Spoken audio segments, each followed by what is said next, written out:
Hi, my name is Dr. Muhammad Amir Alam. You graduated from University of Bradford, England, and we have a program, Future of Education in Pakistan. And today we have two very honorable guests, Mrs. Saira and Mrs. Huma. So, first of all, Ms. Saira, could you please introduce yourself? Ji, Assalamu alaikum. My name is Sara Opal, and I'm a graduate of National College of Arts in Communication Design. Basically, teaching, but I was teaching graphics at that time. So accidentally, I just ended at school with the subject of Islamiyat, and now I am teaching, and I am taking O levels as well. So that's about it. All right, okay, that's very wonderful. Miss Saira is teaching Islam nowadays, so we will discuss about the Islam, that how we can implement Islam and the and can maintain the discipline in the class in the view of Islam. So, and the second guest, Miss Huma, is there. Miss Huma, could you please introduce yourself? Yes, of course. My name is Huma Amjad, and I am currently not working, but I am a graduate of Politics and International Relations. I was working in the Senate last year, and before that, I used to intern in the Ministry of Foreign Affairs. And currently, just few months back, I gave my civil service exams. I'm awaiting the result, and yes, that's about it. That's wonderful. Thank you very much. So we'll start with from Miss Saira. So Miss Saira, could you please tell me that because we are facing a lot of discipline problems nowadays from the different institutes, at schools, colleges, and universities, as we were discussing at that day, that we can maintain, we can upgrade this discipline if we start preaching Islam, if we tell them the positive aspect, actual positive aspect of Islam. So basically, how we can meet it. How do you handle the students in the class? So I would start with the fact that in schools, basically, I would categorize schools in four different levels: the elite class, the upper middle, the lower middle, and then the lower class. Starting from the lower class, I have been involved with those kids as well. So that class actually does not know anything. Mannerism on the side, they have no idea how to even sit or how to even talk. So of Yeah. course, teachers are trained there. And coming to different schools nowadays, I am quite sad at the fact that schools have become commercialized instead of giving the children proper education and proper discipline. Apart from that, every school has to have a disciplinary committee, somebody who can manage the discipline of the school, especially amongst the boys. As far as I am concerned, since I teach Islamiyat, so for me it becomes easy to get the kids in my hand. I just need to tell them something about Islam, which actually nobody can deny and negate, because something that you talk about uh, Holy Prophet Sallallahu and the Quran, it just clicks directly to everyone's heart. So when I enter the class, the first thing I do is I just say Assalamu alaikum in a loud Okay, voice. So this is your way of greeting. So and alert as well. So everybody get alert when you enter and say Assalamu alaikum, and it's a really a good way to greet the students. Yes. Okay. So I would continue with this since most of the schools nowadays, teachers are trained to say good morning, good afternoon. So I would not even condemn that. First, greeting them with the in the Islamic way, Assalamu alaikum, which means peace be upon you, and then eventually saying good morning, students. So I would say both the things as far as greeting them is concerned. Secondly, disciplinary issues. Now, if we see in today's time, it is very difficult to discipline your children, not only students. And I feel that it's not the school's responsibility entirely. children spending time with their parents, with their siblings, with their friends around their house, it's very, very important that the parents instill those moral ethics in those children, because what I believe is children do what they Mhm. see. Basically, You Islam teaches us that how we have to behave, our elders, the youngers, and how we have to give the respect. In the view of Islam, if we teach them all these things, then I think so. This is the best way, and if they will come on the track and then follow the preaches of Islam, and I don't think so there will be any problem in the schools then. But Dr. Amir, it's very important that parents themselves know about these things. Hmm. Because Yeah, if they don't know themselves, they are not even going to teach their children the same thing. I Hmm. Yes, completely Uma? agree on this because I was just about to say if the teacher herself doesn't have enough information or enough skills to comprehend what exactly she wants to teach the students, it's very difficult. Number one, for the students to understand what the teacher wants, and number two, uh, for the students, they're only spending 6 hours a day out of 24 in school. The rest 18, the parents are the key source of information, the key source, the moral, the inspiration of the children. I think it's very important to policy their brain as well, their intellectual capacity as well, because when the parents are following a path, are following a way of life, then it's much easier for both the teachers and the parents for a better upbringing. Or and I believe in today's world we have just maintained Islam as a subject. Islamic studies was a subject. Rather, we all know Islam is not a subject, it is rather a way of life. And I think that's the most important thing. Practicality Even is the not there. practicality and the implementation of the ethical skills that we're bound to adapt, it's I think it's not present in today's world. We And just know Huma, we sorry, yeah, please go on. and Yes. Huma, the worst part is that Quran is just considered as a book which is kept in a cabinet at a very sacred place, at a very clean place, and we don't realize that it's the manual, it's the guidebook for the entire humanity.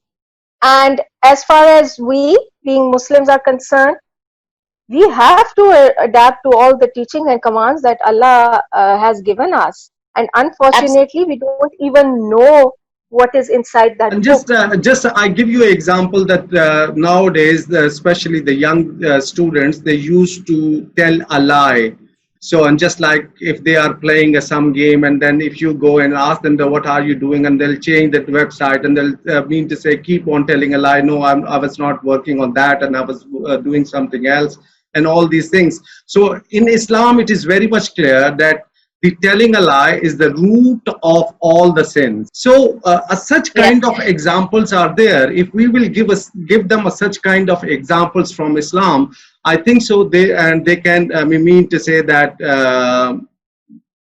yeah, so they will be all right. we I agree because we need to understand because we start as parents, we start this because Mm. we tell them if someone calls, we ask the children to lie for us that we're not available, or we're going to a place, we ask the children to lie for us and we tell them that it is okay. We normalize the situation ourselves, and I think that's exactly coming back to the first point that we as the bearers need to understand that we need to change ourselves first, and for that I think we need to learn. And even I was just having a conversation with my parents the other day that they made sure that I woke up for school but they never made sure I woke up for fajr. And I think that's Yeah, when you yeah. parents to prioritize, they prioritize my A's in O levels, they did not prioritize my salah. And growing up and living alone now, I understand how important it is to have the bond with the Almighty, the Supreme. And now I'm learning, but that's my effort put, and they are very good people, I'm not blaming them, but that's how they were brought up as well.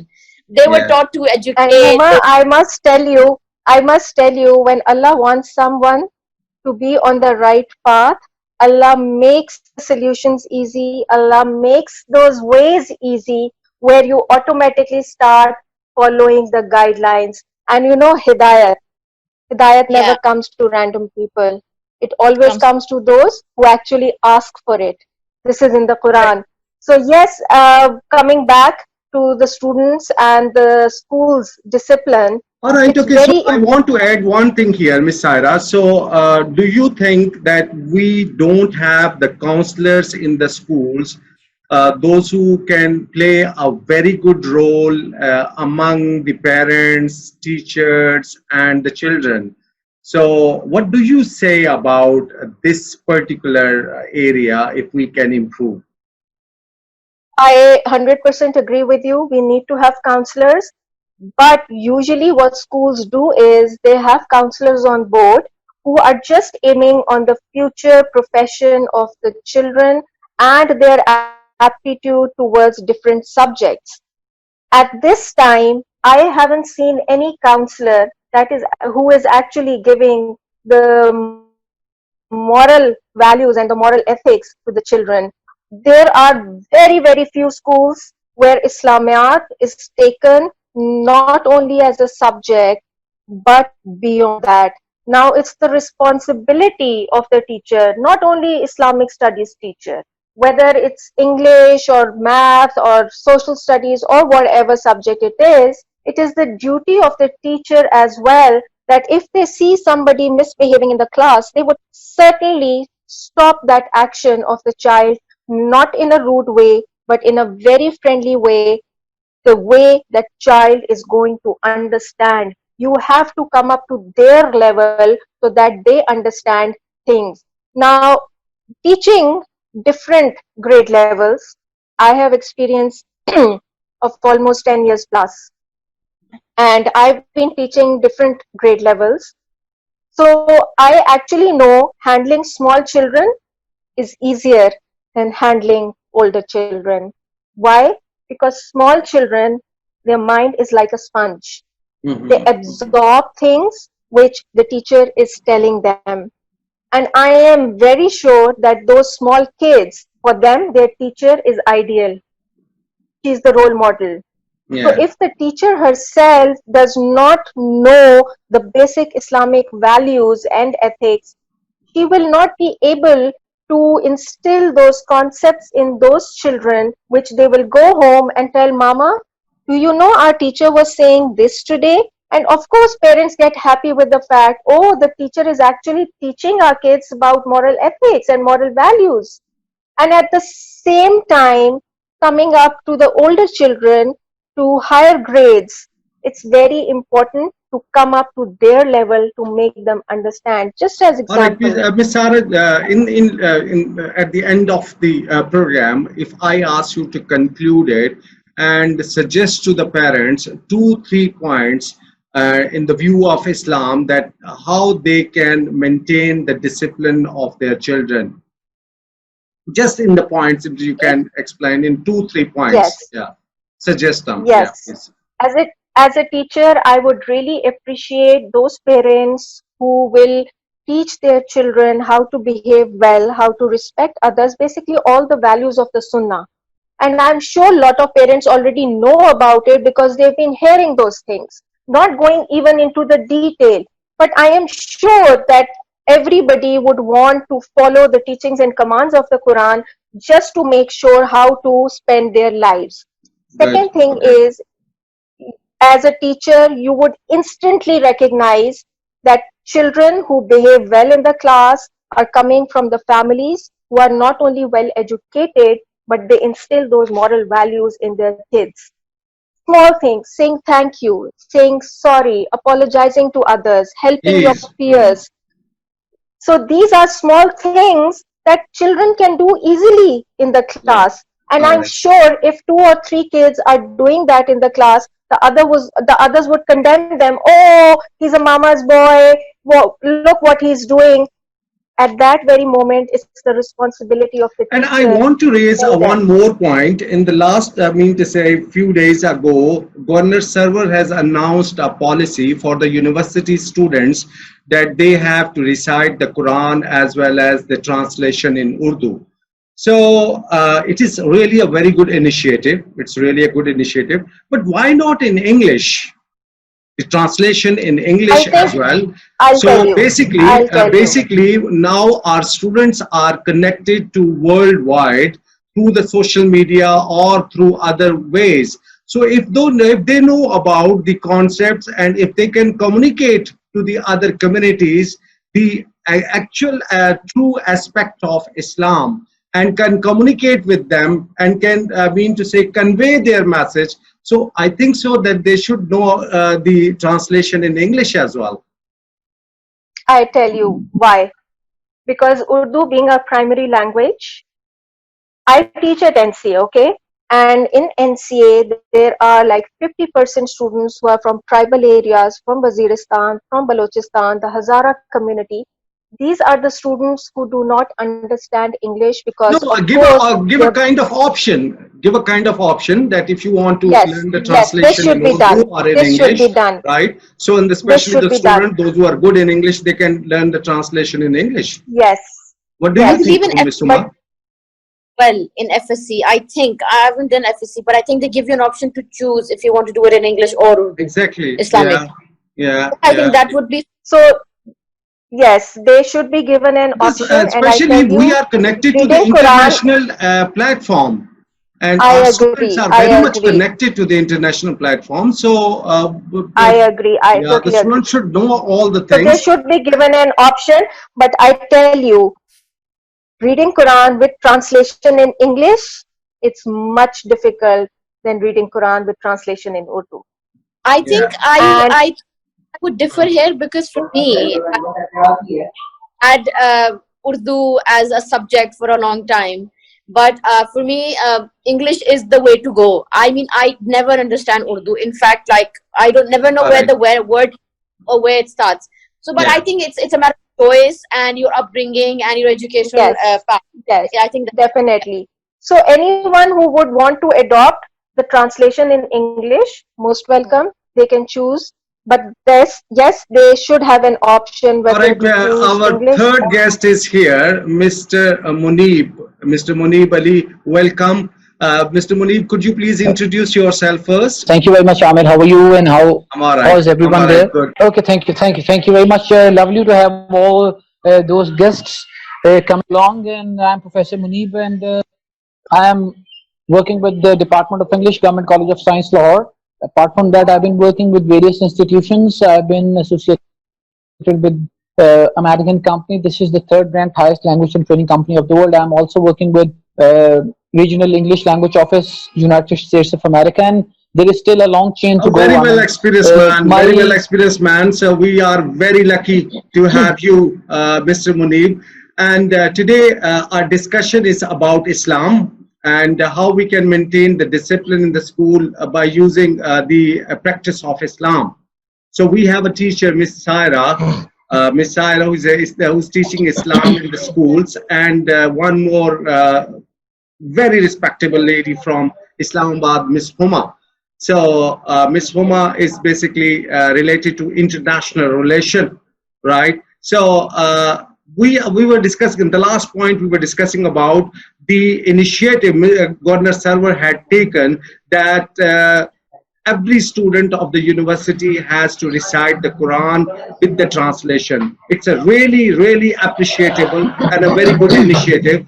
Mr. Munib, we were discussing about that. Why not in English, the translation in English as well? Thank you very much for giving me this opportunity, actually. And you have just touched a very sensitive topic to talk about how we can collaborate Islam with the new latest versions of technology. Just add a few things to it, and I'm sorry because I couldn't join earlier, so I don't exactly know that what the other participants talked about. Otherwise, it would have been easy for me to understand. But then again, I will give my version, and you can relate to it. The first most important thing when you talk about Islam is that do we really know what Islam is? That is the first thing. that's exactly Because what we talking said. on, yes. So thank you very much. So number one is that I believe that as a matter of fact, either it is Urdu, either it is English, either it is Pashto, either it is Farsi. If we know the fundamentals fundamentals and basic rituals, the principles and teachings of Islam. And by knowing, I mean we are practicing it. Only then we are able to discuss. Uh, I just want to say, and I just want to narrate one small yet very impactful incident. So once there was a very famous saint earlier named as Sheikh Abdul Qadir Jilani. We all know about it. He was one of the most famous saintly figures in the annals of Islam. So in those days, the trend was actually that in order to satiate the thirst of your knowledge, you try to send yourself or your parents send you to various versions of the world. You travel, you know, thirst yourself out, and then you learn different knowledges, and it can move to the span over 12, 13, 14 years. Okay. So similar case with was happened with his son. He actually sent his son, and when he came back after 13, 14 long years of knowledge, experience from different areas and culture of the world, I don't want to go into the details that why they sent, obviously to expand their horizon. And when they come back, they had a get together, a meeting in which those holy preachings and different yet sensitive technical issues of Islam were to be discussed. Now, this is very interesting that I want to share. Now, he stood on the dais, he started talking about things, and once he finished up, he came down, and everyone was silent. The speech was over.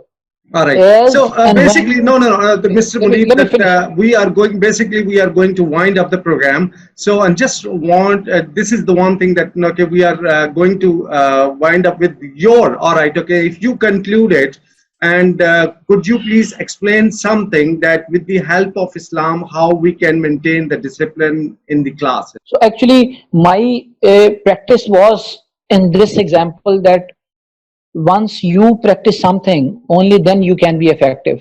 So in classroom, first try to be, and this was the example I was just trying to quote, that as when he started on the dais actually, and he only said at that time that please go and practice namaz, all the crowd was mesmerized. Why? Because the words has a worth, it has something, because he was himself practicing that. No, So basically, first be a practice. Mrs. Saira is an Islam teacher, and she is basically teaching Islam, and she has learned Islam, and this is what that we are getting the suggestion from her. So that's what we are here, and we are listening to her. And if you want to add something about it, that's how we can implement a kind of good practice, good discipline in the class by using Islam. Habits. The first important thing is we have to adopt habits. For example, we have to make sure that every student should learn that we should talk right. Truth is the bare reality of life, because this is the basic scenario. So we have to give them those confidence that if you go along, and we have to relate truth with some of the incentives in the class. But I'm sorry that for that we have to be ourselves very courageous, because it has to go beyond the borders of performance as well. So that is first thing. Then second thing is, and that is more important, that we have to turn, because these are the two fundamental things I have taught to my learners: never give up. And never give up is the opposite of disappointment. So if we can infuse these first two things in the student on the pattern of Islam, I think we can transform them mentally. That's very good. Modern Thank you very much, all the three participants, Ms. Saira, Ms. Homa, and Mr. Munib. So nice of you. Thank you very much. Thank you very much. God bless you. Thank you so much. Thank you.